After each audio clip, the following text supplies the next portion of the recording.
लेकिन तुलसीदास जी को और रामचरितमानस जिस प्रकार से कुछ लोगों ने फाड़ने का प्रयास किया, ये जो कृत्य हो रहे हैं, अगर किसी और के साथ हुआ होता, किसी अन्य मत और मजहब के साथ हुआ होता तो क्या होता, क्या स्थिति होती? यानी आप जिसकी मर्जी आए वो हिंदुओं का अपमान कर ले कि भैया इतनी देर से केका ताड़त आहा। आप कुछ बताएंगे इसका अनुवाद क्या है? ताड़त का मतलब क्या है इसमें? क्या मारने से है क्या?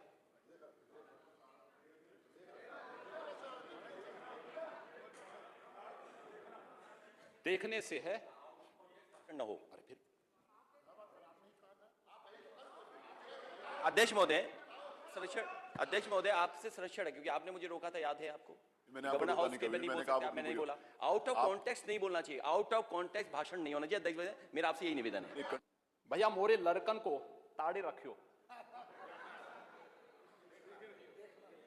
देखे रखो, यानी उसकी देखभाल करते रहो। इसका मतलब उसका संरक्षण दो, उसको लालन पालन करके जो जिस लायक है उस लायक शिक्षित करो, प्रशिक्षित करो। कि मैं सही बता रहा हूं, मैं जब शिवपाल जी को देखता हूं, वो बेचारे सम विषम परिस्थितियों में जिस उसके साथ रहते हैं, उनको देखता हूं तो मुझे महाभारत का दृश्य याद आने लगता है। और मैं उनके कह सकता हूं, और बहुत सहज दृश्य, उनका जो सरल स्वभाव है, तो उस सरल स्वभाव के नाते मैं आपको याद दिलाना चाहता हूं, देखो ज्यादा अपमान करना बंद कर दें, सम्मान देना शुरू करें और उनको उनकी गरिमा के अनुरूप करना चाहिए। महोदय, एक कुछ प्रकरण जो इन्होंने जानबूझ करके उठाए उत्तर प्रदेश के अंदर, ये खास तौर पर जैसे ही ये शुरू हुआ ग्लोबल इन्वेस्टर समिट का, और पूरे देश के अंदर, दुनिया के अंदर हमारे वरिष्ठ सहयोगी मंत्रीगण की टीम जाने लग गई रोड शो के लिए, तो उस समय समाजवादी पार्टी ने अपने यहां से फिर एक नया शगुफा छोड़ने का प्रयास किया,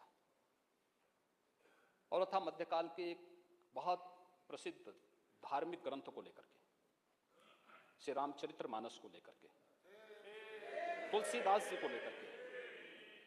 महोदय, संत तुलसीदास जी ने जिस कालखंड में रामचरितमानस की रचना की थी,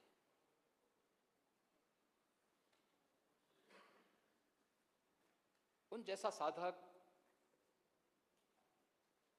और संत को उस समय की सत्ता का बुलावा आया था, अकबर ने उनको भी बुलाया था। तुलसीदास जी ने तो एक ही बात उनको कह दी थी कि हम चाकर रघुवीर के पठ्यो लिखो दरबार, तुलसी अब का होइगे नर के मन सबदार। बहुत अच्छा संदेश दे दिया था उन्होंने। और उन्होंने कहा देखिए हमारा तो एक ही राजा है, वो राम है, बाकी राम के अलावा मैं किसी को राजा नहीं मानता। आज भी रामलीलाओं का जो प्रचलन है संत तुलसीदास जी की देन है, समाज को एकजुट करने के लिए। मध्यकाल के उस कालखंड में तुलसीदास जी ने पूरे समाज को एकजुट किया था रामलीलाओं के माध्यम से। और तुलसीदास जी ने उस समय कहा था, बोलो राजा रामचंद्र की जय। तुलसीदास जी की देन है। लेकिन तुलसीदास जी को और रामचरितमानस जिस प्रकार से कुछ लोगों ने फाड़ने का प्रयास किया, ये जो कृत्य हो रहे हैं,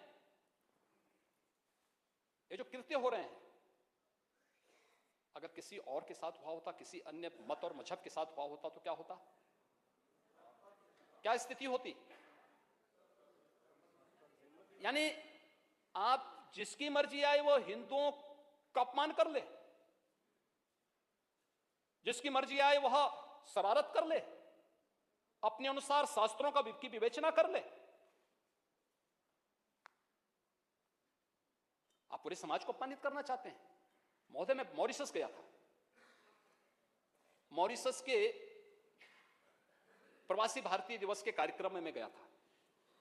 पूर्वी उत्तर प्रदेश और बिहार से 250 वर्ष पहले जो लोग गिरमिटिया मजदूर बना करके वहां गए थे, आज वे लोग राष्ट्राध्यक्ष के रूप में हैं अलग अलग देशों में। उन्होंने समारोह किया था, भारत सरकार ने मुझे उस समय भेजा था। जब मैं गया तो उनके पास जाकर के मैंने वहां देखा, मैंने उनसे पूछा, मैंने कभी आप के पास कुछ चीज है बची हुई जो आपके पूर्वज विरासत में लेके आए होंगे? उन्होंने कहा हाँ साहब हमारे घर में है। मैंने कहा क्या है? और रामचरितमानस का गुटका था, रामचरितमानस था वहां पे। मैंने कहा आप पढ़ना जानते हैं? कहा नहीं, पढ़ना नहीं जानते, लेकिन हमने जो विरासत में सीखा है वही हम उसको याद रखते हैं। वैसे तो भोजपुरी में, अवधी में लोग बोलते हैं, और वही मैं बोलना चाहता हूं महोदय। यहां पर हमारे मान्य सदस्य हैं, समाजवादी पार्टी के व्हिप हैं या ये अवधी भाषी हैं, इनके आगे पीछे राकेश सिंह भी हैं। हम इस बात को जानते हैं कि रामचरितमानस अवधी में रची गई, और अवधी का एक वाक्य है कि भैया इतनी देर से केका ताड़त आहा। आप कुछ बताएंगे इसका अनुवाद क्या है? ताड़त का मतलब क्या है इसमें? क्या मारने से है क्या?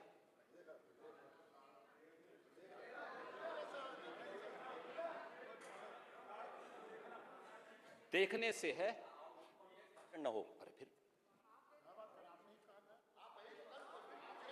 अध्यक्ष महोदय, अध्यक्ष महोदय आपसे संरक्षण है, क्योंकि आपने मुझे रोका था, याद है आपको? गवर्नर हाउस के पे नहीं बोल सकते, मैंने नहीं बोला। आउट ऑफ कॉन्टेक्स्ट नहीं बोलना चाहिए, आउट ऑफ कॉन्टेक्स्ट भाषण नहीं होना चाहिए। अध्यक्ष महोदय मेरा आपसे यही निवेदन है। कंटेस्ट में है ना,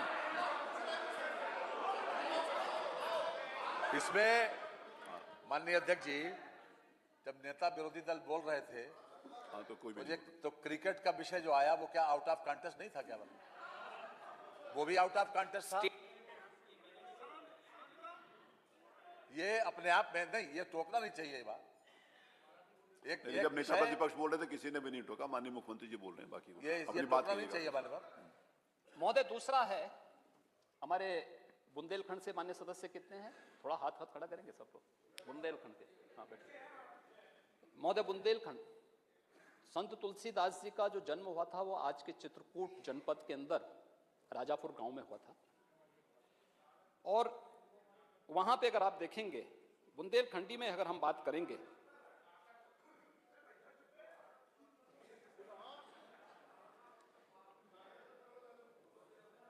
एक बुंदेलखंडी में भी एक वाक्य में बता दे रहा हूं।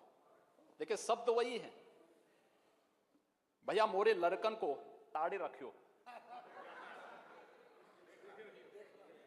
देखे यानी उसकी देखभाल करते रहो। इसका मतलब उसका संरक्षण दो, उसको लालन पालन करके जो जिस लायक है उस लायक शिक्षित करो, प्रशिक्षित करो। इसका मतलब ये है। लेकिन समाजवादी पार्टी का कार्यालय आज इस समय संत तुलसीदास जी के खिलाफ अभियान चला रहा है। रामचरितमानस जैसे पावन ग्रंथ को किस तरीके से नादर भाव के साथ जगह जगह करने का प्रयास कर रहा है। और महोदय ये चौपाई है कहां पे? अगर आप रामचरितमानस के सुंदरकांड में जाएंगे तो सुंदरकांड में ये प्रसंग तब आता है जब भगवान राम 3 दिन तक समुद्र से लंका में जाने के लिए रास्ता मांगते हैं और रास्ता नहीं मिला। तो पहली चौपाई तो मैंने पहले बता दी थी, जब उन्होंने कहा कि भय बिन होई न प्रीति। और तब जब लक्ष्मण जी धनुष और बाण लेकर के राम जी के पास जाते हैं और भगवान राम को देते हैं, और भगवान राम तीर का संधान करके फिर समुद्र को चेतावनी दे करके आगे की कार्रवाई करते हैं, तब समुद्र खड़ा होता है और भगवान राम के सामने फिर कहता है।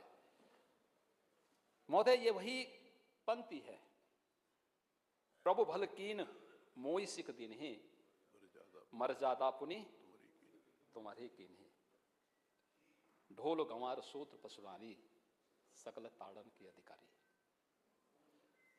अब ये सीख से है, शिक्षा से है।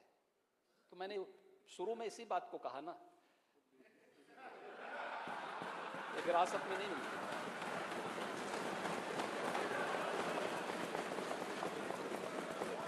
ढोल एक वाद्य यंत्र है। गंवार का मतलब अशिक्षित से है, शूद्र का मतलब श्रमिक वर्ग से है, किसी जाति विशेष से नहीं है। और बाबा साहब भीमराव अंबेडकर भी इस बात को कह चुके हैं कि दलित समाज को आप शूद्र मत बोलो। और आपने तो बाबा साहब भीमराव अंबेडकर जी के प्रति किस प्रकार का व्यवहार किया था तो जग जाहिर है। उनके नाम से बनी हुई संस्थाओं के नाम बदल दिए गए, क्या कुछ नहीं किए जी।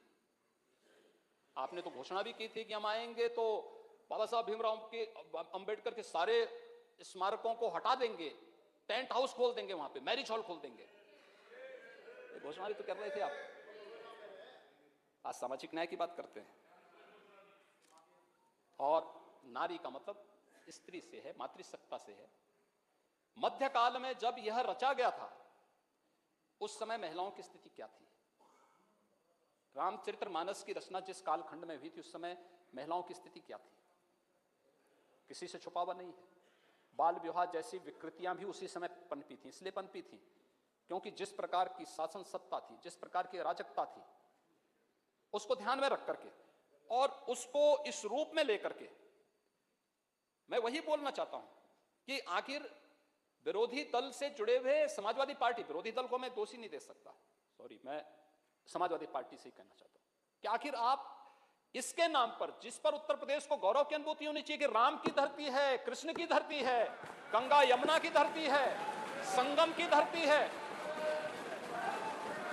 और उत्तर प्रदेश की धरती पर रामचरितमानस और वाल्मीकि रामायण जैसे पवित्र ग्रंथ रचे गए, जिस उत्तर प्रदेश वासियों को गौरव की अनुभूति होनी चाहिए, आप उस पवित्र ग्रंथ को जला करके क्या देश और दुनिया में रहने वाले 100 करोड़ हिंदुओं को अपमानित करने का काम नहीं कर रहे हैं? और इस प्रकार की अराजकता को कैसे कोई स्वीकार कर सकता है? कैसे कोई स्वीकार कर सकता है? और इसलिए महोदय मुझे तो केवल एक पंक्ति याद आती है, जाके प्रभु दारुण दिखती ना ताकि मती। विरासत में तो नहीं मिली थी, लेकिन जो बचा कुचा था वो भी स्वाहा। और अटल जी ने इस संबंध में बहुत अच्छी बात कही थी। वह कहा था उन्होंने, हिंदू तन मन हिंदू जीवन, रग रग हिंदू मेरा परिचय।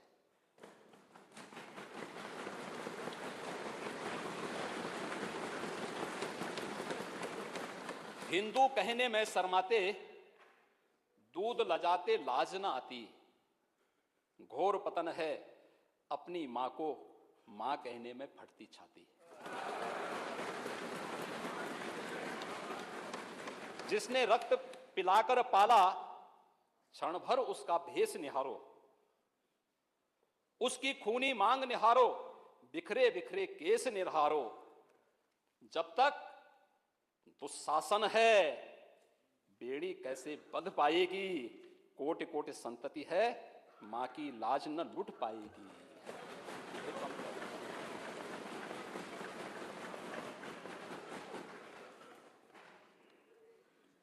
महोदय, मातृशक्ति की बात हो रही थी। नेता विरोधी दल कह रहे थे कहां पे जो है हेल्प डेस्क बना है। प्रदेश के सभी 1537 थानों में और जीआरपी के थानों को मिलाएंगे 1584 थाने आते हैं। इन सब में महिला हेल्प डेस्क की स्थापना हो चुकी है। प्रत्येक जनपद में एक अतिरिक्त महिला थाना के साथ साथ एक अतिरिक्त महिला परामर्श चौकी की स्थापना हो चुकी है। प्रदेश के सभी 1537 थानों में